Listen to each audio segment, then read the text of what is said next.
Hello students, how are you? My name is Shivani Pachauri and welcome to my channel Focus Classes।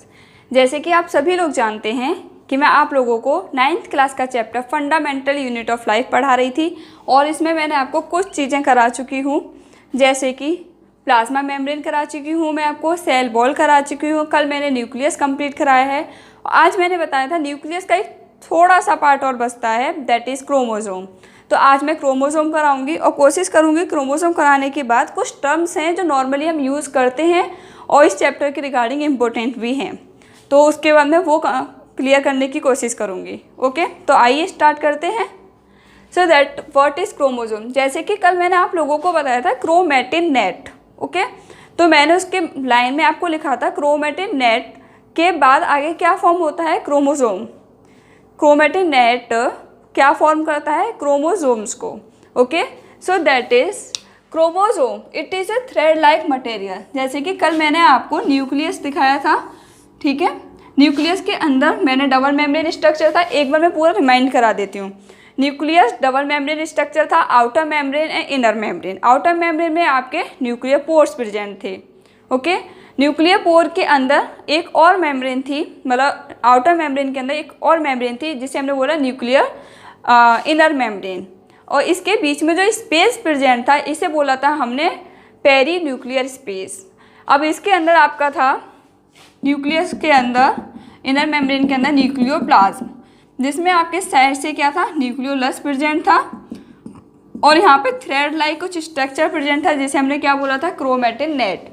और chromatin net ही आगे cell division होने के बाद chromosome को form करता है। Okay, so that is chromosome, it is a thread like structure, thread like material. तो chromosome क्या है, वो भी एक थ्रेड लाइक मटेरियल हुआ, लेकिन it is present during cell division of cell. यहाँ प्रेजेंट की जगह आप लगा सकते हैं विजिबल। ये जो थ्रेड लाइक स्ट्रक्चर होता है वो सेल डिवीजन होने के बाद विजिबल होना स्टार्ट होता है। It is visible during cell division of cell. Cell division क्या है, सेल का टूटना, या जैसे आपके पास एक ही सेल है, इसके अंदर आपका सेल का डिवीजन हुआ तो हमारी दो सेल फॉर्म हो गई। ओके, तो सेल का डिवीजन हुआ, सेल का टूटा, ब्रेक डाउन हुआ, that is called cell division. अब कंपोनेंट ऑफ क्रोमोसोम, कंपोनेंट्स क्या होते हैं क्रोमोसोम के, क्रोमोसोम किससे मिलकर बना है, that is DNA and protein. Chromosome consist of DNA and protein. DNA की फुल फॉर्म क्या है, आपने पहले भी 8th क्लास में भी पढ़ा होगा, डीऑक्सी राइबोस शुगर, या फिर deoxy ribose nucleic acid. Okay, deoxy ribo nucleic acid, तो यहाँ पे राइबोस ना लगा के राइबो न्यूक्लिक एसिड हो जाता है। ओके, और अगर यही आपका आरएनए होता है तो यहाँ पे होता है राइबो न्यूक्लिक एसिड। यहाँ पे क्या है, डीऑक्सी राइबो न्यूक्लिक एसिड, और अगर यह आरएनए होता तो इसे बोलते हैं राइबो न्यूक्लिक एसिड। इसमें मैं कोशिश करूँगी थोड़ा सा आपको एक्स्ट्रा बताऊँगी जो आगे इम्पोर्टेंट भी होगा। एक्स्ट्रा मतलब इतना नहीं कि आपके कहीं काम में ही ना आए, इतना होगा कि हाँ आपके आगे भी काम में आ सकता है। ऑब्जेक्टिव एग्जाम्स आप देंगे तो उसके लिए आपके लिए इम्पोर्टेंट होगा। सो that is deoxy ribo nucleic acid and protein.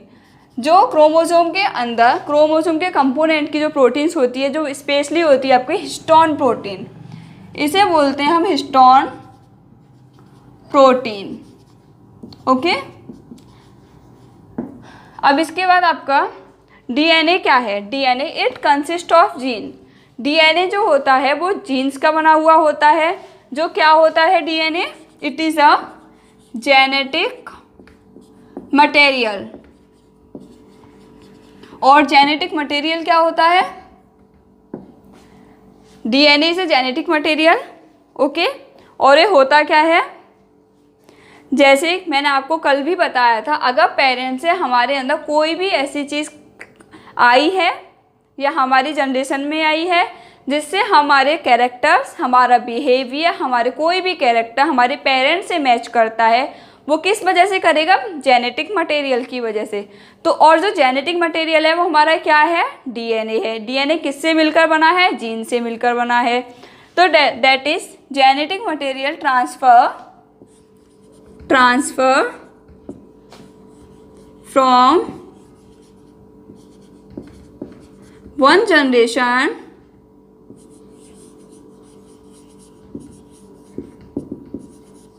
Generation to other, या फिर इसको बोलेंगे नेक्स्ट जनरेशन, एक ही उसके में आए हो next generation. Okay, so that is called genetic material.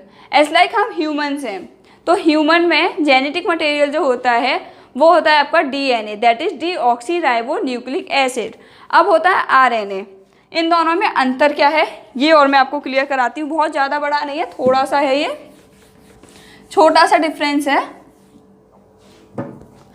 जैसे हमारा जो डीएनए होता है, डीएनए में न्यूक्लियोटाइड्स होते हैं, जो आगे बढ़ के आप आगे चलकर आप पढ़ोगे, बस इतना जान लो न्यूक्लियोटाइड्स कौन कौन से होते हैं। That is adenine, thymine, guanine and cytosine. इसे बोलते हैं हम एडेनिन, इसे बोलते हैं हम थायमिन, इसे बोलते हैं हम ग्वानिन और इसे बोलते हैं हम साइटोसिन। ओके, ये होते हैं हमारे डीएनए में प्रेजेंट। जबकि जो आरएनए होता है, एक मिनट मैं ब्लू से लिख देती हूँ। आरएनए की पहली बात फुल फॉर्म, आरएनए की फुल फॉर्म है ribo nucleic acid, ribo nucleic acid. और इसमें ये भी क्या होता है, जेनेटिक मटेरियल होता है। It is also a genetic material. जैसे कि वायरस के अंदर और कुछ बैक्टीरियाज के अंदर जो जेनेटिक मटेरियल होता है वो होता है आपका आरएनए। कुछ प्लांट्स के अंदर भी आरएनए हो सकता है। तो जो आरएनए होता है वो भी एक जेनेटिक मटेरियल है, जो इस जनरेशन से नेक्स्ट जनरेशन में, one generation to next generation में ट्रांसफ़र होता है। और इसके जो न्यूक्लियोटाइड्स होते हैं, न्यूक्लियोसाइड्स जो होते हैं वो होते हैं adenine, uracil, guanine and cytosine. That is adenine and that is uracil, this is guanine and this is cytosine. बहुत ज़्यादा एक्स्ट्रा नहीं है, लेकिन हाँ ये इसमें जो अंतर होता है वो बताती हूँ मैं।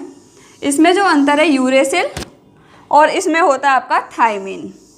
ओके, तो जो हमारा डीएनए होता है उसमें थायमिन प्रेजेंट होता है, जबकि जो आरएनए होता है इसमें यूरेसिल प्रेजेंट होता है। बस ये डिफरेंस है। ओके, अब इसके बाद मैं आपको एक बार डीएनए का स्ट्रक्चर और बता देती हूँ। सॉरी, क्रोमोसोम का स्ट्रक्चर बता देती हूँ। क्रोमोसोम कैसा होता है दिखने में। तो जैसे एक ये पॉइंट है, इसे बोलते हैं हम सेंट्रोमियर। ये इसकी एक आर्म कंप्लीट होगी यहाँ जाके। ओके, तो ये जो है ये होता है आपका क्रोमोसोम। क्रोमोसोम के अब मैं पार्ट्स बताती हूँ आपको। इट इज सेंट्रोमियर,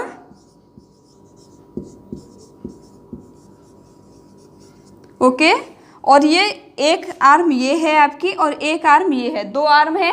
इसे बोलेंगे हम शॉर्ट आर्म, छोटी है जो आपको देख के ही पता चल रहा है। और ये जो है ये है लॉन्ग आर्म। ये हुई शॉर्ट और ये हुई लॉन्ग। जो शॉर्ट आर्म यानी कि भुजा आर्म बोलते हैं इसको, शॉर्ट आर्म होती है इसे बोलते हैं हम पी आर्म। और जो लॉन्ग आर्म होती है इसे बोलते हैं हम क्यू आर्म। पी पहले आता है तो पी हम ऊपर और क्यू बाद में आता है तो क्यू हमने नीचे लिखा। ऐसे आप याद रख लेना अगर आपको याद नहीं होता है। पी आर्म और Q arm, short arm and long arm. और इनको जो जोड़ के रखता है इन्हें बोलते हैं हम सेंट्रोमियर। और ये दोनों जो होते हैं सिस्टर क्रोमेटिड होते हैं। सिस्टर का मतलब क्या है, जैसे आप एक ही पेरेंट्स से हो, आप अगर एक ही पेरेंट्स से होगे तो आप बोलोगे रियल सिस्टर, ठीक है। आप दो बहनें अगर सेम पेरेंट्स से हैं that is sister, real sister. इसी तरह से ये एक ही तरह के होंगे, इनके जो पॉइंट्स होंगे वो सेम होंगे तो इन्हें बोलेंगे हम sister chromatid. Okay, that is sister chromatid. ये जो पॉइंट्स हैं इनको, इन दोनों आर्म को बोलेंगे। अब इसके बाद जो इनका ये वाला पॉइंट जो होता है,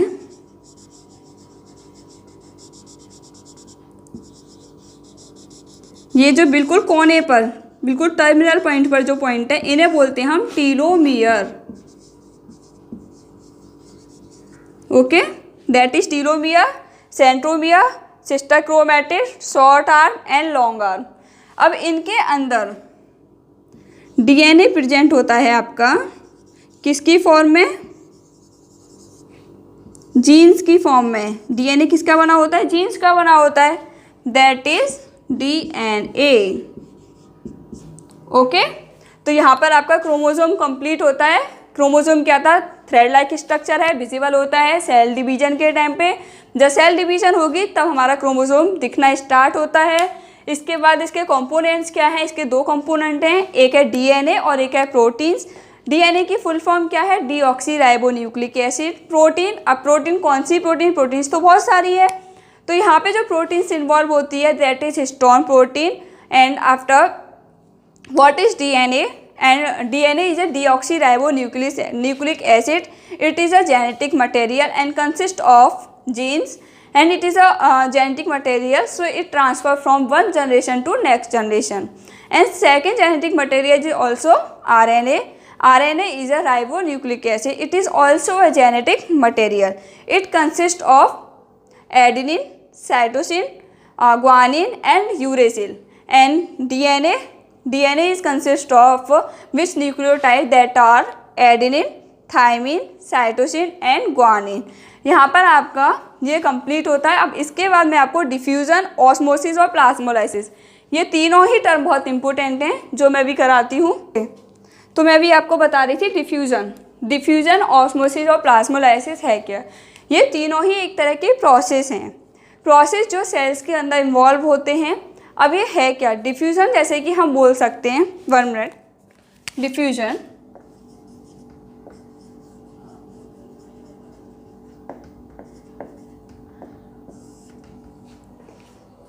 हाँ जी, तो डिफ्यूज़न है क्या? Diffusion is a spontaneous movement, ये spontaneous movement of molecules from higher concentration region to lower concentration region is called diffusion. क्या है diffusion? 1 minute. A spontaneous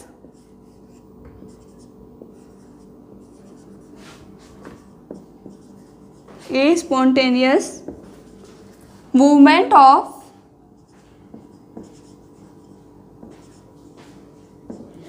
molecules, किसका मूवमेंट होगा? मॉलिक्यूल्स का होगा, from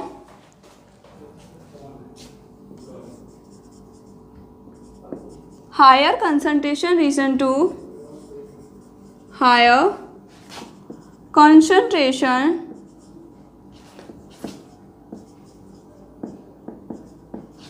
region to lower concentration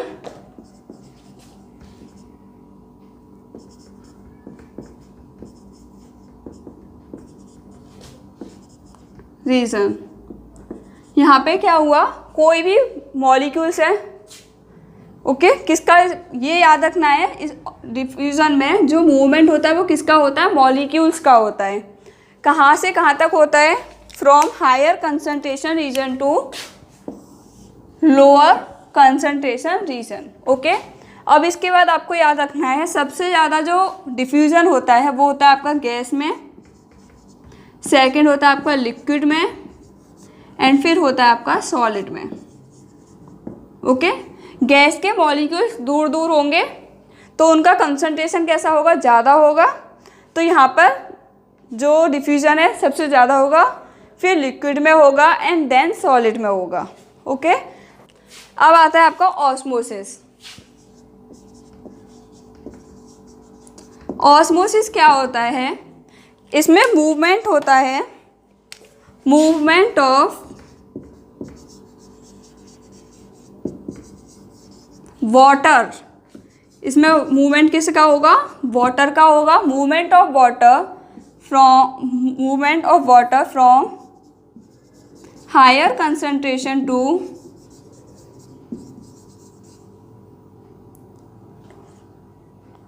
concentration को short में हम ऐसे लिख सकते हैं, कंसंट्रेशन टू लोअर कंसंट्रेशन। यहाँ पे भी हायर से लोअर में होगा, लेकिन किसका होगा, वाटर का होगा। वाटर की कंसंट्रेशन की बात हो रही है, लेकिन और जो डिफ्यूजन था, डिफ्यूजन में जो कंसंट्रेशन की बात हो रही है वो किसकी हो रही है, मॉलिक्यूल्स के कंसंट्रेशन की बात हो रही है, और यहाँ पर वाटर की कंसंट्रेशन की बात हो रही है। ओके अब इसमें दो वर्ड और आते हैं, एंडो ऑस्मोसिस और एक्सो ऑस्मोसिस। इसमें फर्स्ट है एंडो ऑस्मोसिस एंड सेकंड है आपका एक्सो ऑस्मोसिस। अब इसमें आपको क्लियर होता है, एंडो का मतलब है अंदर साइड से, ओके और इसमें एंडो ऑस्मोसिस, एंडो मतलब अंदर, ऑस्मोसिस का जो प्रोसेस है हायर कंसंट्रेशन से लोअर कंसंट्रेशन में वाटर का मूवमेंट, दैट इज इसमें वाटर जो मूव होगा, वाटर मूव इनसाइड या इनटू द सेल, जबकि एक्सो ऑस्मोसिस में जो वाटर का मूवमेंट होगा आउटसाइड द सेल। एक्सो का मतलब होता है बाहर, तो ये बाहर निकलेगा, और एंडो का मतलब होगा तो ये अंदर आएगा। ओके एंडो ऑस्मोसिस और है एक्सो ऑस्मोसिस। अब इसके बाद दो टर्म और आती हैं, तीन टर्म और आती हैं, हाइपरटोनिक या हाइपोटोनिक और आइसोटोनिक। हाइपरटोनिक का मतलब होता है जहाँ पर सॉल्यूट जो हो सेल के अंदर ज़्यादा हो और वाटर जो हो उसके बाहर ज़्यादा हो, जैसे कि किशमिश। सेकंड है आपका हाइपोटोनिक में वाटर की जो कंसंट्रेशन होती है वो सेल के अंदर ज़्यादा हो, जैसे कि आपका ग्रेप्स। एक होता है आपका आइसोटोनिक, जिसमें दोनों ही जगह वाटर का और सॉल्यूट का कंसंट्रेशन अमाउंट जो है इक्वल होता है, दैट इज आइसोटोनिक। तीनों टर्म्स क्लियर हो गए। अब एक और बची है आपकी plasmolysis.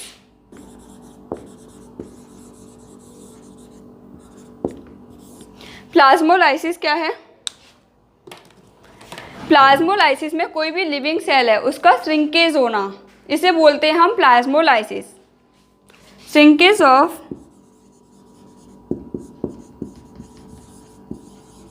Any living cell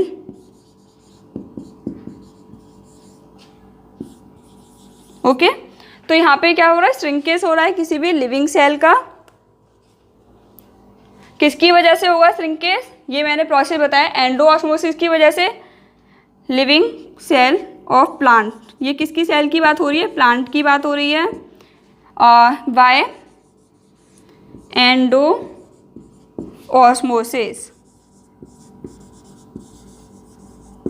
okay अगर प्लाज्मोलाइसिस में श्रिंकेज हो रही है लिविंग सेल की, किसकी सेल है वो? प्लांट की है। कौन सा प्रोसेस लगेगा? अगर पानी बाहर जा रहा है तो एंडोऑस्मोसिस। ओके अब इसके बाद आता है आपका, हाँ ऑस्मोसिस में एक वर्ड और रह गया, ये जो मूवमेंट होता है वाटर का वो किसके थ्रू होता है? एसपीएम के थ्रू होता है। एसपीएम क्या है? Semi permeable membrane. किसके थ्रू हो रहा है? सेमी परमिएबल मेम्ब्रेन के थ्रू हो रहा है, इसे बोलेंगे हम ऑस्मोसिस। इसमें ये वर्ड जरूर याद रखना है कि किसके थ्रू हो रहा है। तीनों में डिफरेंस, इसमें किसका मूवमेंट हो रहा था? मॉलिक्यूल्स का हो रहा था हायर कंसंट्रेशन रीजन से लोअर कंसंट्रेशन रीजन पे। ऑस्मोसिस में जो मूवमेंट हो रहा था वो वाटर का हो रहा था हायर कंसंट्रेशन से लोअर कंसंट्रेशन। किसके थ्रू हो रहा था? Semi permeable membrane.